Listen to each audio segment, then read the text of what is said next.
Vice President Pence, Secretary of State Tillerson, members of the Cabinet, General Dunford, Deputy Secretary Shanahan, and Colonel Duggan. Most especially, thank you to the men and women of Fort Myer and every member of the United States military at home and abroad. We send our thoughts and prayers to the families of our brave sailors who were injured and lost after a tragic collision at sea, as well as to those conducting the search and recovery efforts. I am here tonight to lay out our path forward in Afghanistan and South Asia. But before I provide the details of our new strategy, I want to say a few words to the service members here with us tonight, to those watching from their posts, and to all Americans listening at home. Since the founding of our republic, our country has produced a special class of heroes whose selflessness, courage, and resolve is unmatched in human history. American patriots from every generation have given their last breath on the battlefield for our nation and for our freedom. Through their lives, and though their lives were cut short, in their deeds they achieved total immortality. By following the heroic example of those who fought to preserve our republic, we can find the inspiration our country needs to unify, to heal, and to remain one nation under God. The men and women of our military operate as one team, with one shared mission and one shared sense of purpose. They transcend every line of race, ethnicity, creed, and color to serve together and sacrifice together in absolutely perfect cohesion. That is because all service members are brothers and sisters. They're all part of the same family. It's called the American family. They take the same oath, fight for the same flag, and live according to the same law. They are bound together by common purpose, mutual trust, and selfless devotion to our nation and to each other. The soldier understands what we as a nation too often forget, that a wound inflicted upon a single member of our community is a wound inflicted upon us all. When one part of America hurts, we all hurt. And when one citizen suffers an injustice, we all suffer together. Loyalty to our nation demands loyalty to one another. Love for America requires love for all of its people. When we open our hearts to patriotism, there is no room for prejudice, no place for bigotry, and no tolerance for hate. The young men and women we send to fight our wars abroad deserve to return to a country that is not at war with itself at home. We cannot remain a force for peace in the world if we are not at peace with each other. As we send our bravest to defeat our enemies overseas, and we will always win, let us find the courage to heal our divisions within. Let us make a simple promise to the men and women we ask to fight in our name, that when they return home from battle, they will find a country that has renewed the sacred bonds of love and loyalty that unite us together as one. Thanks to the vigilance and skill of the American military and of our many allies throughout the world, horrors on the scale of September 11th, and nobody can ever forget that, have not been repeated on our shores. But we must acknowledge the reality I am here to talk about tonight, that nearly 16 years after September 11th attacks, after the extraordinary sacrifice of blood and treasure, the American people are weary of war without victory. Nowhere is this more evident than with the war in Afghanistan. The longest war in American history, 17 years. I share the American people's frustration. I also share their frustration over a foreign policy that has spent too much time, energy, money, and most importantly, lives, trying to rebuild countries in our own image instead of pursuing our security interests above all other considerations. That is why, shortly after my inauguration, I directed Secretary of Defense Mattis and my national security team to undertake a comprehensive review of all strategic options in Afghanistan and South Asia. My original instinct was to pull out, and historically, I like following my instincts. But all my life, I've heard that decisions are much different when you sit behind the desk in the Oval Office. In other words, when you're President of the United States. So I studied Afghanistan in great detail and from every conceivable angle. After many meetings over many months, we held our final meeting last Friday at Camp David with my cabinet and generals to complete our strategy.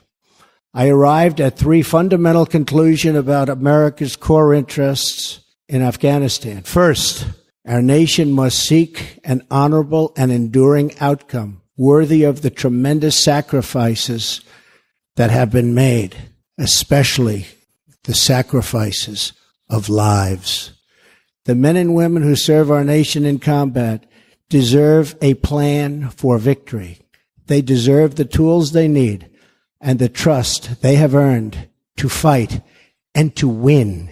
Second, the consequences of a rapid exit are both predictable and unacceptable. 9/11, the worst terrorist attack in our history, was planned and directed from Afghanistan because that country was ruled by a government that gave comfort and shelter to terrorists. A hasty withdrawal would create a vacuum that terrorists, including ISIS and Al-Qaeda, would instantly fill, just as happened before September 11th. And as we know, in 2011, America hastily and mistakenly withdrew from Iraq. As a result, our hard-won gains slipped back into the hands of terrorist enemies. Our soldiers watched as cities they had fought for and bled to liberate and won were occupied by a terrorist group called ISIS. The vacuum we created by leaving too soon gave safe haven for ISIS to spread, to grow, recruit, and launch attacks. We cannot repeat in Afghanistan the mistake our leaders made in Iraq. Third and finally, I concluded that the security threats we face in Afghanistan and the broader region are immense. Today, 20 U.S. designated foreign terrorist organizations are active in Afghanistan and Pakistan, the highest concentration in any region, anywhere in the world. For its part, Pakistan often gives safe haven to agents of chaos, violence, and terror. The threat is worse because Pakistan and India are two nuclear-armed states whose tense relations threaten to spiral into conflict, and that could happen. No one denies that we have inherited a challenging and troubling situation in Afghanistan and South Asia, but we do not have the luxury of going back in time and making different or better decisions. When I became president, I was given a bad and very complex hand, but I fully knew what I was getting into. Big and intricate problems. But one way or another, these problems will be solved. I'm a problem solver. And in the end, we will win. We must address the reality of the world as it exists right now, the threats we face, and the confronting of all of the problems of today and extremely predictable consequences of a hasty withdrawal. We need look no further than last week's vile, vicious attack in Barcelona to understand that terror groups will stop at nothing to commit the mass murder of innocent men, women, and children. You saw it for yourself. Horrible. As I outlined in my speech in Saudi Arabia 3 months ago, America and our partners are committed to stripping terrorists of their territory, cutting off their funding, and exposing the false allure of their evil ideology. Terrorists who slaughter innocent people will find no glory in this life or the next. They are nothing but thugs and criminals and predators and, that's right, losers. Working alongside our allies, we will break their will, dry up their recruitment, keep them from crossing our borders, and yes, we will defeat them, and we will defeat them handily. In Afghanistan and Pakistan, America's interests are clear. We must stop the resurgence of safe havens that enable terrorists to threaten America. And we must prevent nuclear weapons and materials from coming into the hands of terrorists and being used against us or anywhere in the world for that matter. But to prosecute this war, we will learn from history. As a result of our comprehensive review, American strategy in Afghanistan and South Asia will change dramatically in the following ways. A core pillar of our new strategy is a shift from a time-based approach to one based on conditions. I've said it many times how counterproductive it is for the United States to announce in advance the dates we intend to begin or end military options. We will not talk about numbers of troops or our plans for further military activities. Conditions on the ground, not arbitrary timetables, will guide our strategy from now on. America's enemies must never know our plans or believe they can wait us out. I will not say when we are going to attack, but attack we will. Another fundamental pillar of our new strategy is the integration of all instruments of American power, diplomatic, economic, and military, toward a successful outcome. Someday, after an effective military effort, perhaps it will be possible to have a political settlement that includes elements of the Taliban in Afghanistan. But nobody knows if or when that will ever happen. America will continue its support for the Afghan government and the Afghan military as they confront the Taliban in the field. Ultimately, it is up to the people of Afghanistan to take ownership of their future, to govern their society, and to achieve an everlasting peace. We are a partner and a friend, but we will not dictate to the Afghan people how to live or how to govern their own complex society. We are not nation building again.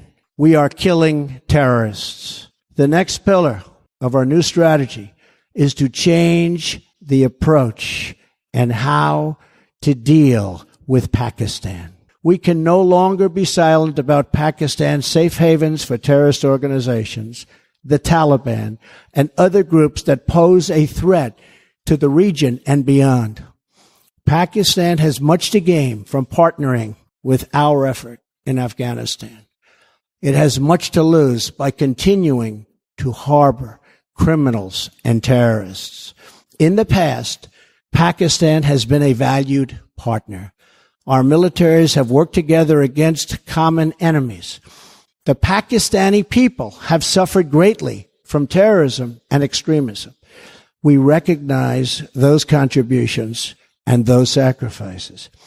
But Pakistan has also sheltered the same organizations that try every single day to kill our people. We have been paying Pakistan billions and billions of dollars. At the same time, they are housing the very terrorists that we are fighting. But that will have to change, and that will change immediately. No partnership can survive a country's harboring of militants and terrorists who target U.S. service members and officials. It is time for Pakistan to demonstrate its commitment to civilization, order, and to peace. Another critical part of the South Asia strategy for America is to further develop its strategic partnership with India, the world's largest democracy and a key security and economic partner of the United States. We appreciate India's important contributions to stability in Afghanistan, but India makes billions of dollars in trade with the United States, and we want them to help us more with Afghanistan, especially in the area of economic assistance and development. We are committed to pursuing our shared objectives for peace and security in South Asia and the broader Indo-Pacific region. Finally, my administration will ensure that you, the brave defenders of the American people, will have the necessary tools and rules of engagement to make this strategy work and work effectively and work quickly. I have already lifted restrictions the previous administration placed on our warfighters that prevented the Secretary of Defense and our commanders in the field from fully and swiftly waging battle against the enemy. Micromanagement from Washington, D.C. does not win battles. They are won in the field, drawing upon the judgment and expertise of wartime commanders and frontline soldiers, acting in real time with real authority and with a clear mission to defeat the enemy. That's why we will also expand authority for American armed forces to target the terrorist and criminal networks that sow violence and chaos throughout Afghanistan. These killers need to know they have nowhere to hide, that no place is beyond the reach of American might and American arms. Retribution will be fast and powerful. As we lift restrictions and expand authorities in the field, we are already seeing dramatic results in the campaign to defeat ISIS, including the liberation of Mosul in Iraq. Since my inauguration, we have achieved record-breaking success in that regard. We will also maximize sanctions and other financial and law enforcement actions against these networks to eliminate their ability to export terror. When America commits its warriors to battle, we must ensure they have every weapon to apply swift, decisive, and overwhelming force.